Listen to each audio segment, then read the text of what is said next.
그 환경 문제가 좀 심각하다는 그 뉴스가 많습니다. 최근에 한국도 매우 추운 날씨였는데요. 그 미국 그 동북부 지역은 영하 40도, 영하 50도까지 이제 떨어졌고, 그 따뜻한 지역으로 알려져 있는 그 텍사스 지역도 영하 30도까지 내려갔습니다. 이 텍사스 지역은 이런 기온이 처음이었기 때문에 이런 혹한에 대한 대비가 하나도 없어서 이 북부 지방보다 피해가 컸습니다. 전 세계적으로 여름에는 40도, 50도까지 올라가는 폭염, 겨울에는 영하 40도, 영하 50도까지 내려가는 혹한이 지금 일어나고 있는데요. 이런 이상 기후의 원인은 지구 온난화 현상 때문입니다. 지구의 평균 온도가 계속 증가하고 있고, 그래서 북극의 빙하가 지금 빠른 속도로 녹고 있습니다. 그 빙하의 중요한 역할 중에 하나가 그 태양빛을 반사하는데요. 이 빙하가 점점 줄어들고 있으니까 이 태양빛 반사를 하는 부분이 좀 점점 적어지잖아요. 그래서 점점 이제 대지의 온도가 점점 올라가고 있고, 그래서 이 빙하 녹는 속도가 점점 빨라지고 있다는 것입니다. 빙하가 빨리 녹으니까 해수면이 점점 증가하고 있고요. 그래서 향후에 그 한국의 서해안 지역이 이제 바다에 잠길 것이다. 그런 예보도 제가 보았습니다. 이런 지구 온난화의 중요한 원인 중에 하나는 탄소 배출량이 증가되는 것인데요. 그 세계 각국 정상들이 이 탄소 배출량을 이제 줄이기 위해서 여러 가지 비전을 선포하고 있습니다. 그래서 2050년도까지 탄소 배출량을 0으로 줄이겠다. 그 빌 게이츠가 되게 신뢰하는 사상가로 알려진 환경과학자이면서 경제사학자인 바칠라프 스밀의 세상은 어떻게 돌아가는가를 보게 되면, 이 책은 세계 미래를 전망하면서 에너지 문제, 자원 문제, 환경 문제를 과학적으로 분석한 책입니다.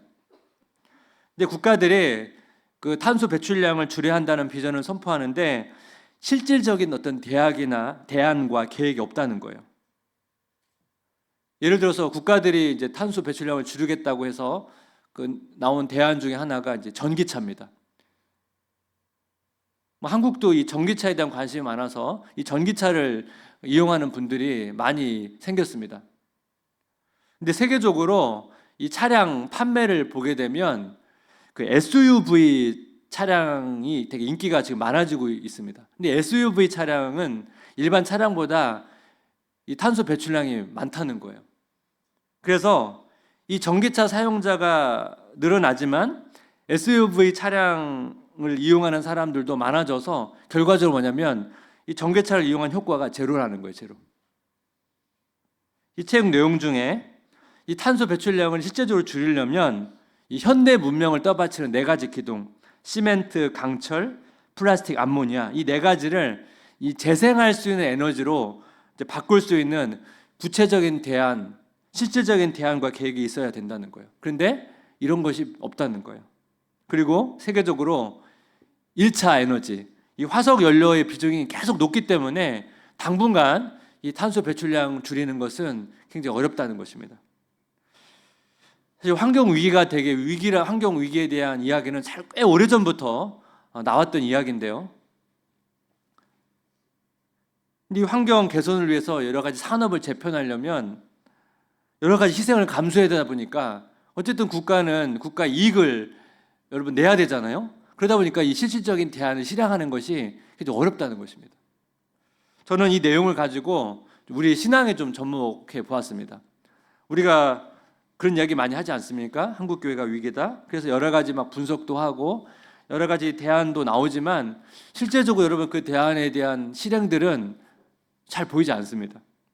그래서 우리가 한국교회를 논하기 전에 먼저 우리 신앙을 좀 더 진단하고 우리 신앙을 진단하고 그 진단하면서 그 진단을 통해서 어떤 대안과 또 실천들이 있는지를 좀 돌아보면 좋을 것 같습니다. 환경 위기에 대한 실제적인 대안과 실행이 부족한 것처럼 우리 신앙도 그런 대안과 실행 없이 그냥 계속 이렇게 흘러가고 있지 않은지를 좀 오늘 본문 말씀을 통해서 살펴보면 좋겠습니다. 오늘 본문 말씀을 저는 묵상하면서 어떻게 보면 우리 신앙을 좀 점검하라는 저는 그런 말씀으로 저는 받았습니다. 본문을 보게 되면 이 본문에 나오는 금을 비유는 이전에 살펴봤던 그 곡식과 가라지 비유와 되게 비슷합니다. 곡식과 가라지 비유의 내용은 곡식과 가라지가 함께 자라는데 추수할 때 그 곡식과 가라지를 이제 분리한다는 것입니다. 그물 비유의 내용도 비슷하죠. 그물을 가지고 이제 물고기를 잡아서 끌어올려서 이제 물고기를 분류하는 거죠. 여러분 방송에서 그 어선이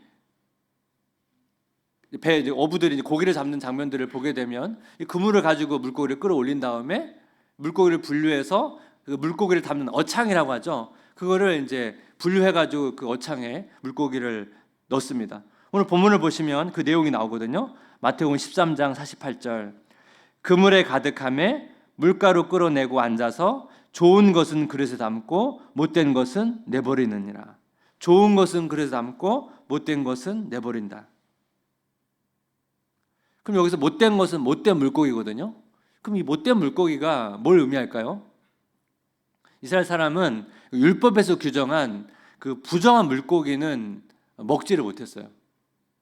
지느러미가 없거나 비늘이 없는 것, 이런 물고기는 부정한 물고기였기 때문에 오늘 본문에 나오는 것처럼 버리는 거죠. 잡았어도 먹을 수가 없기 때문에. 비유의 배경이 이제 갈릴리 호수거든요. 갈릴리 바다입니다. 그렇다면 여기 등장하는 물고기는 민물고기예요. 이 갈릴리 호수에 24, 25가지 정도의 물고기가 있다고 하는데 사실 어떤 물고기가 부정한 물고기인지는 우리는 잘 모르지만 쉽게 이해하면 만약 한국 호수라고 생각한다면 가물치, 메기, 동자개 이런 물고기입니다. 뭐 동자개는 제가 어린 시절에는 빠가살이라고 보통 불렀거든요.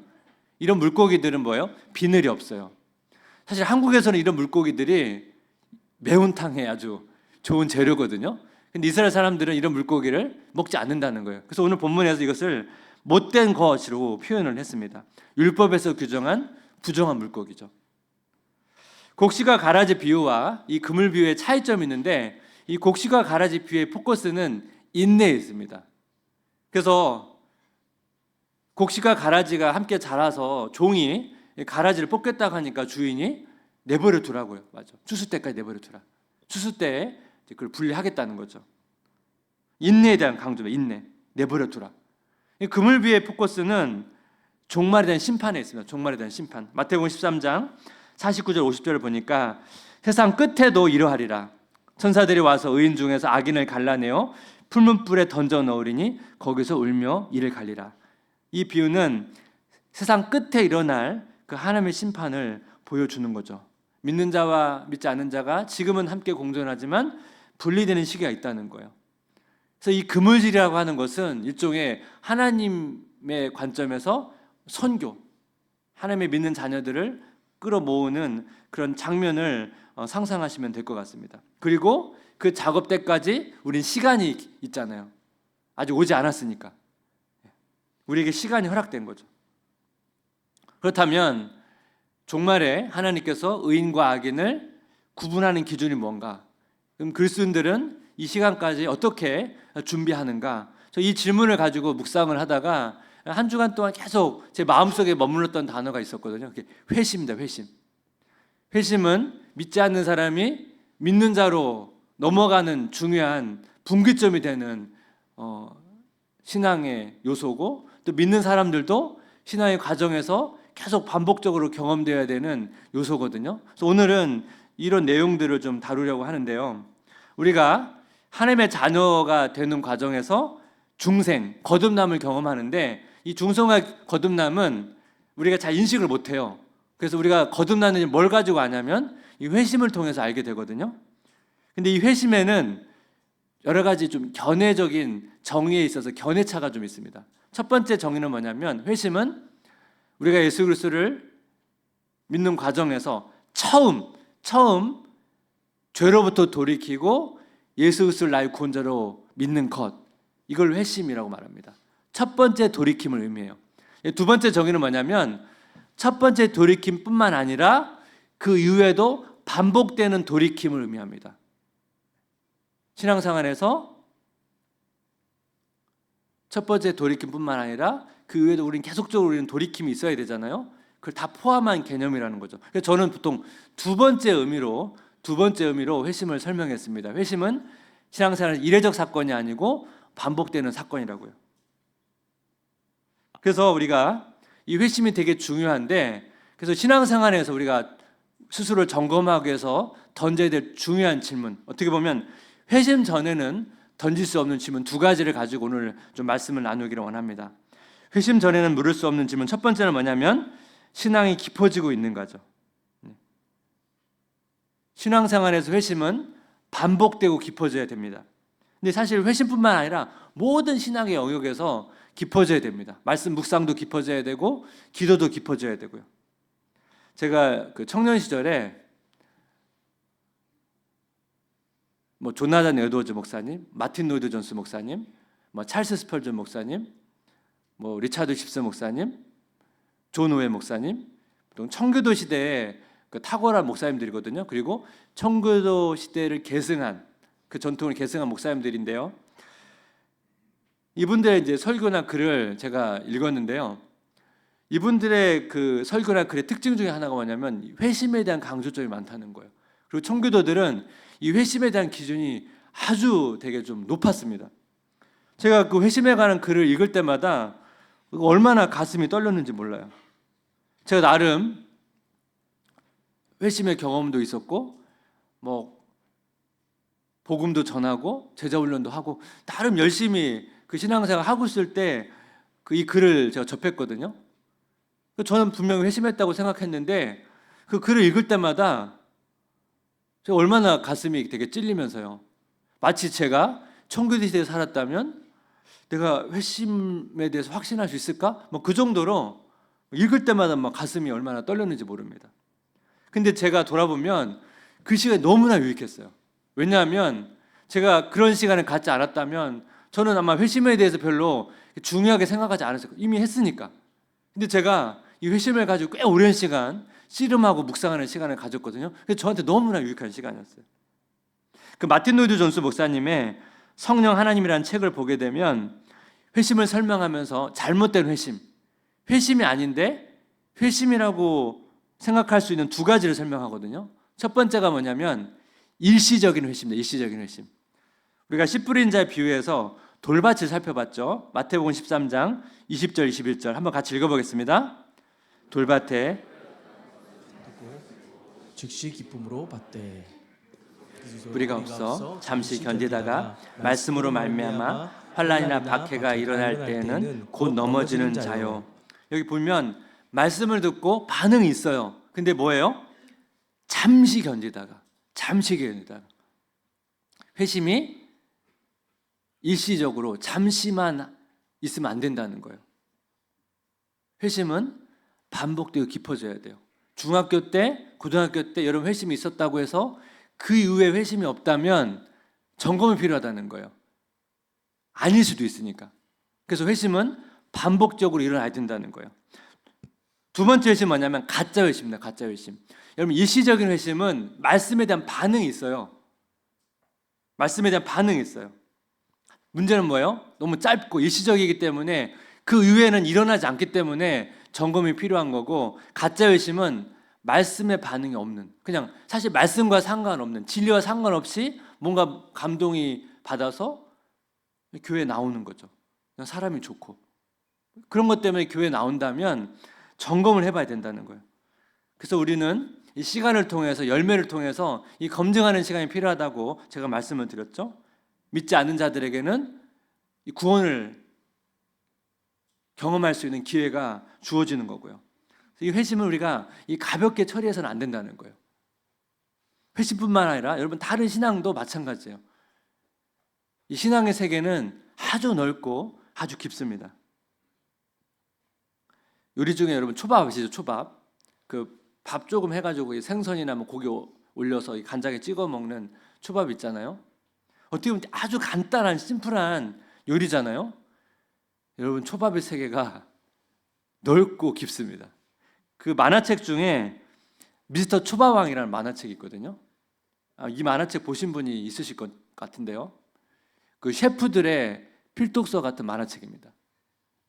어느 시골에 초밥집이 있는데 이제 유명한 초밥 체인점에 밀려가지고 되게 힘들어졌는데요. 이 초밥집 아들이 초밥을 이제 어떻게 보면 배워서 이 초밥 장이 된다는 내용이에요. 내용 되게 심플하잖아요. 근데 여러분 이 만화가 30권이나 돼요. 이 만화책을 보면 이 초밥을 하나 만드는데 얼마나 많은 것을 알아야 되는지 아주 자세히 설명되어 있어요. 어떤 쌀을 사용해야 되는지, 어떻게 밥을 해야 되는지, 날 것을 어떻게 다뤄야 되는지, 익힌 것을 어떻게 다뤄야 되는지, 간장을 어떻게 만들어야 되는지 너무 자세하게 설명되어 있거든요. 그래서 만화책이 30권이나 돼요. 그래서 제가 이 초밥의 세계가 얼마나 넓고 깊은지를 이 만화책을 통해서 제가 깊이 알게 됐는데, 이 미스터 초밥왕 이 만화를 보고 꿈을 키워서 그 일본 최초로 이 한국인이 미쉐린을 받은 셰프가 있습니다. 문경한 셰프라고요. 이 문경한 셰프가 인터뷰한 내용을 봤는데, 일본에 가서 스시 장인 밑에서 이제 초밥을 배우는데요. 한 1년 동안에는 뭐 손님 응대하고 그다음에 설거지하면서 보내고, 그다음에 주방에 들어가서 이제 초밥 재료들을 손질해 가면서 이제 요리를 배우기 시작했습니다. 자기가 만든 초밥으로 그 손님에게 제공하는데 6년이 걸렸대요. 6년. 그러니까 6년 동안 초밥을 만들기 위한 기초 훈련을 받은 거죠. 근데 이 6년이 굉장히 빠른 거라는 거예요. 자기 동료 중에 10년째 계란말이만 하는 사람도 있었다는 거예요.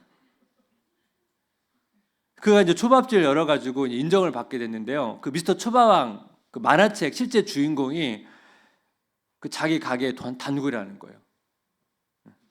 여러분 초밥 하나를 만드는데도 여러분 알아야 될 게 너무 많고 그 세계는 넓고 깊어요. 신앙생활도 마찬가지예요. 여러분 제가 올해 말씀 묵상과 기도 훈련에 대해서 우리가 좀 더 우리가 힘쓰자고 제가 말씀을 드렸죠. 여러분 말씀 묵상의 세계도 되게 넓고 깊어요. 지금 큐티 강좌가 지금 진행되고 있는데, 여러분 큐티 강좌를 보게 되면 큐티를 할 때도 아주 쉬운 단계부터 좀 더 깊이 있게 하는 단계까지 계속 있거든요. 그래서 처음에 시작하실 때는 이렇게 쉬운 단계부터 하시면 됩니다. 일기처럼 쓰는 것처럼. 근데 시간이 가면서 점점 깊이 묵상하실 수 있도록 훈련을 하셔야 돼요. 저도 개인적으로 말씀 묵상의 시간을 돌아보게 되면 처음에 저도 큐티를 배우고 하다가 어느 정도 시간이 지나니까 말씀을 좀 더 깊이 묵상하고 싶은 거예요. 그래서 제가 그때 근합법적 성경 연구를 배웠거든요. 도움을 많이 받았습니다. 근합법적 성경 연구를 하고 나서 교리에 대해서 궁금하기 시작했어요.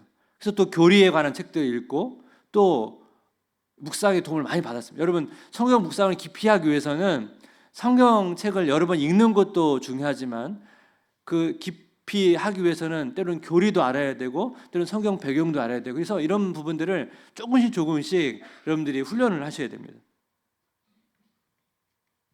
그 직장 다닐 때였는데요.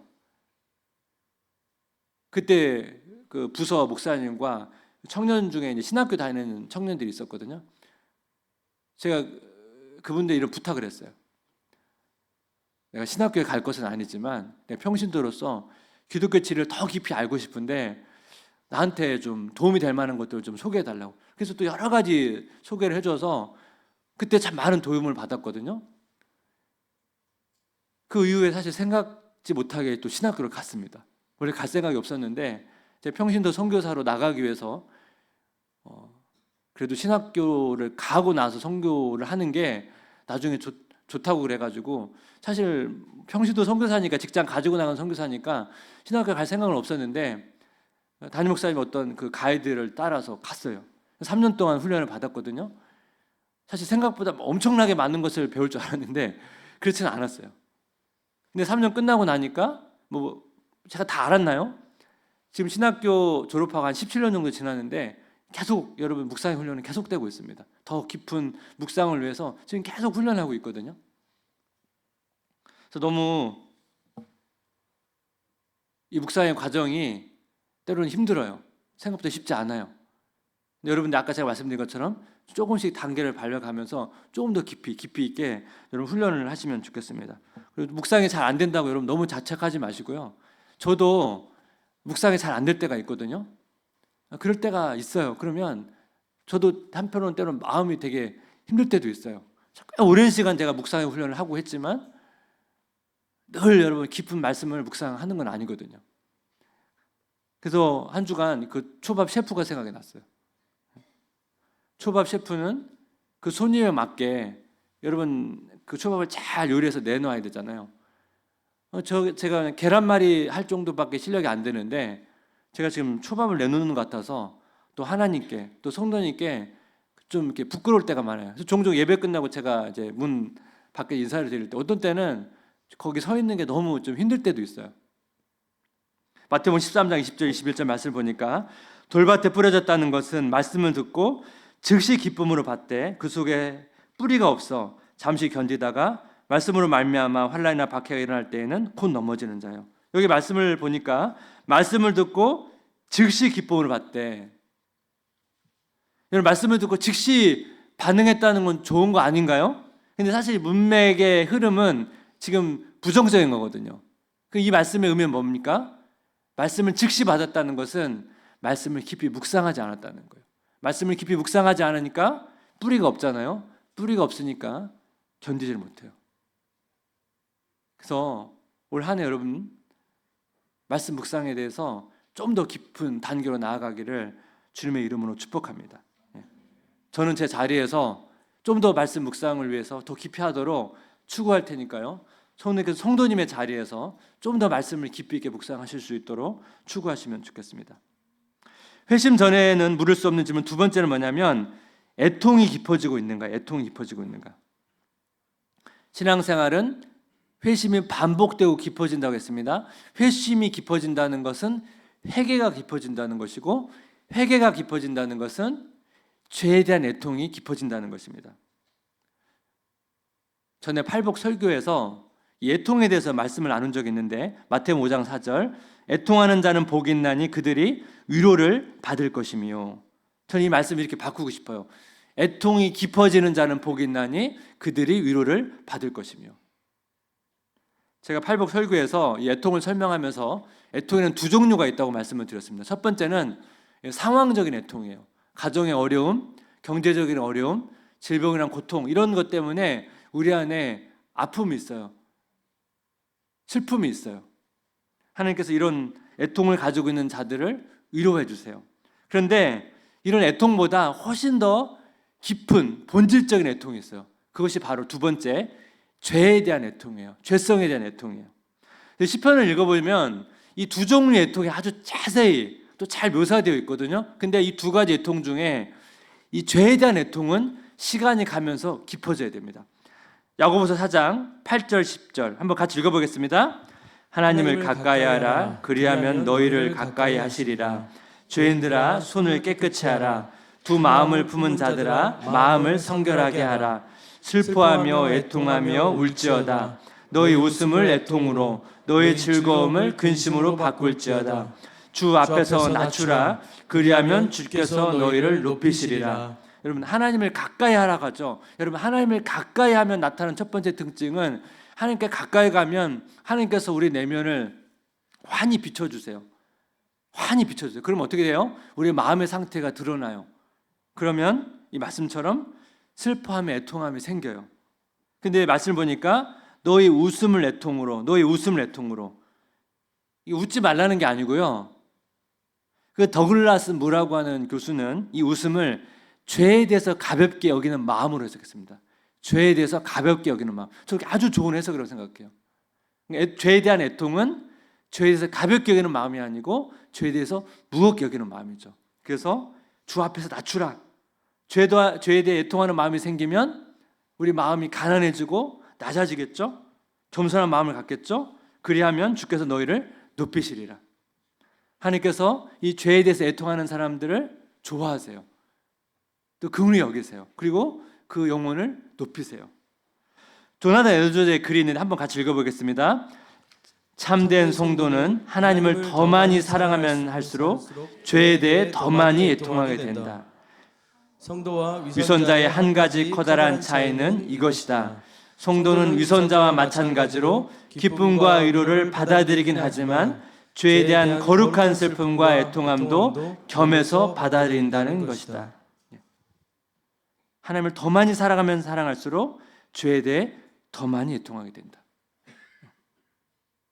그래서 우리가 개인적으로 여러분 기도하실 때 이 하나님 말씀이 내 영혼에 지혜를 주시기를, 위로를 주시기를 기도하셔야 됩니다. 또 하나 또 중요한 거, 하나님 말씀이 내 영혼에 비추어질 때 내 영혼의 죄가 드러나서 그 죄에 대해서 그 애통함이 깊어지기를 기도해야 돼요. 제가 전에도 한번 말씀을 드렸는데 저는 이제 책을 좀 병렬 독서를 하거든요. 책을 많이 읽고 뭐 거기에 목표를 두지 않아요. 저는 좀 책을 어느 정도 읽으면 그냥 스탑을 하고 가능하면 제가 있는 시간보다 묵상하는 시간을 더 많이 가지려고 애를 써요. 왜냐하면 지식 습득으로 우리가 변화되는 건 아니거든요. 그래서 읽은 분량에 대해서 읽은 말씀을 가지고 제 자신을 성찰하고 묵상하고, 그리고 어떻게 하면 그 말씀대로 그 내용대로 내 삶을 바꿀 것인가, 그런 생각들을 많이 하게 되거든요. 이 묵상에 참 은혜가 있어요. 묵상을 통해서 깨달음도 얻고 또 위로도 얻고, 가장 큰 이유가 뭐냐면 뭐 말씀을 보든 어떤 책을 보든 그걸 내 삶을 비춰보면 내 안에 부족함과 연약함이 많이 보이게 되거든요. 나의 죄성에 대해서 많이 보게 되고, 이런 과정에서 하나님이 우리에게 주시는 위로가 있어요. 기쁨도 있어요. 오늘 설교를 내용은 참 요약한 글이 있어서 이 글을 읽으면서 좀 마무리하려고 하거든요. 제가 내용을 천천히 읽어볼 테니까요. 한번 오늘 내용을 정리하면서 여러분 이 내용이 성도님의 기도 제목이 되었으면 좋겠습니다. 한번 제가 폴 오셔의 회심이라는 책에 나온 내용인데요. 회심하는 순간 사람은 하나님과 자기 자신을 전과 다른 관점에서 바라보기 시작한다. 하나님의 거룩하심과 의로우심을 깨달으면 자연히 자아의 참 모습을 알게 되고 곧바로 죄를 애통해하며 회개하는 단계로 발전하기 마련이다. 그러나 그리스도는 절망하지 않는다. 그리스도 안에서 하나님의 은혜가 더욱 찬란하게 드러나 말로 다할 수 없는 기쁨을 느끼기 때문이다. 이 과정은 그리스도인 살아가는 동안 계속 반복된다. 세월이 흐를수록 그리스도는 하나님과 자기 자신을 더 많이 알게 되기 때문에 애통해하는 마음도 갈수록 더욱 커지고 깊어진다. 그러나 그 과정에서 그리스도의 기쁨도 그에 비례해서 더욱 커진다. 여기 있는 내용이 우리가 신앙생활하는 과정에서 우리가 반복적으로 경험되어야 될, 깊어져야 될 내용이거든요. 올 한 해 동안 성도님의 이 내용이 성도님의 개인적인 기도 제목이 되었으면 좋겠습니다. 그리고 이 내용처럼 이 내용들이 성도의 심령 속에서, 삶 속에서 구현이 되면 좋겠습니다. 사실 우리가 변화되길 많이 원하거든요. 이 변화라는 것은 내적인 변화가 밖으로 표출되는 거기 때문에 이 내면에 이런 변화들이 일어날 때 여러 가지 삶의 습관이나 여러 가지 모습들이 변화가 가능하거든요. 그걸 위해서 우리가 무엇을 기도해야 될지 이 내용이 잘 보여주고 있고, 또 오늘 설교의 핵심적인 내용이 이 깊어지는 신앙을 위해서는 이 부분을 거치지 않고는 이 신앙의 깊이를 더하기 어렵거든요. 오늘 본문을 통해서 하나님께서 이 금은지를 통해서 이 하나님의 자녀들을 모으고 계시거든요. 이 종말의 때까지 우리는 어떻게 우리를 또 준비할 것인가. 오늘 말씀에 나온 것처럼 우리 신앙이 깊어지고 특히 애통함의 은혜가 깊어져서 하나님이 주시는 위로와 또 하나님의 그 은혜를 풍성히 누리시면 좋겠습니다. 그리고 이 은혜를 힘입어서 그 잃어버린 영혼에 대한 또 사랑으로 잃어버린 영혼을 품으시는 그런 성도님 되시기를 주님의 이름으로 기도하고 축복합니다. 우리 같이 한번 이 말씀을 담은 찬양을 가지고 같이 고백하며 우리 기도 제목 삼아 같이 찬양합니다. 은혜로 날 보듬으시고, 은혜로 날 보듬으시고, 사랑으로 품어주셔도, 사랑으로 품어주셔도, 내 마음 한 자락도 지키지 못하는, 내 마음 한 자락도 지키지 못하는 이 모습 부끄럽습니다. 이 모습 부끄럽습니다. 따스한 곁을 내어주신, 따스한 곁을 내어주신 주님 앞에 나아갑니다. 주님 앞에 나아갑니다. 표현 못할 긍휼로 표현 못할 나를 붙드시는 나를 이름만 바라봅니다. 주 이름만 바라봅니다. 매일 마주한 슬픔을 견뎌나가며 매일 마주한 슬픔을 견뎌나가며 주 예수의 마음을 닮아가네. 예수의 마음을 닮아가네. 두려운 걸음마다 두려운 걸음마다 주가 동행하니 주가 동행하니 주 의지하며 오늘을 주 걷네. 의지하며 오늘을 걷네. 주의 신실한 소망을 깊이 담으며 주의 신실한 소망을 깊이 담으며 주 예수의 풍요를 채워가네. 예수의 풍요를 채워가네. 하나님의 자녀로 하나님의 자녀 명예 지켜가며 명예 지켜가며 깊어진 삶을 주께 드리네. 깊어진 삶을 주께 드리네. 따스한 곁을 내어주신 따스한 곁을 내어주신 주님의 그 지성소로 주님 앞에 나아갑니다. 주님 앞에 나아갑니다. 표현 못할 긍휼로 표현 못할 긍휼로 나를 붙드시는 주 이름만 바라봅니다. 주 이름만 바라봅니다. 매일 마주한 슬픔을 견뎌나가며 매일 마주한 슬픔을 견뎌나가며 주 예수의 마음을 닮아가네. 주의 마음을 닮아가네. 두려운 걸음마다 주가 동행하니 주 의지하며 오늘을 걷네. 주의 신실한 소망을 깊이 담으며 주의 신실한 소망을 깊이 담으며 주 예수의 풍요를 채워가네. 주의 풍요를 채워가네. 하나님의 자녀로 하나님의 자녀 명예 지켜가며 명예 지켜가며 깊어진 삶을 깊어진 삶을 주께 드리네. 주께 드리네. 매일 마주한 매일 마주한 슬픔을 견뎌나가며 주 예수의 마음을 닮아가네. 주의 마음을 닮아가네. 두려운 걸음마다 두려운 걸음마다 주가 동행하니 주가 동행하니 주 의지하며 오늘을 걷네. 의지하며 오늘을 걷네. 주의 신실한 소망을 깊이 담으며 주의 신실한 소망을 깊이 담으며 주 예수의 풍요를 채워가네. 풍요를 채워가네. 하나님의 자녀로 하나님의 자녀 명예 지켜가며 명예 지켜가며 깊어진 삶을 깊어진 삶을 주께 드리네.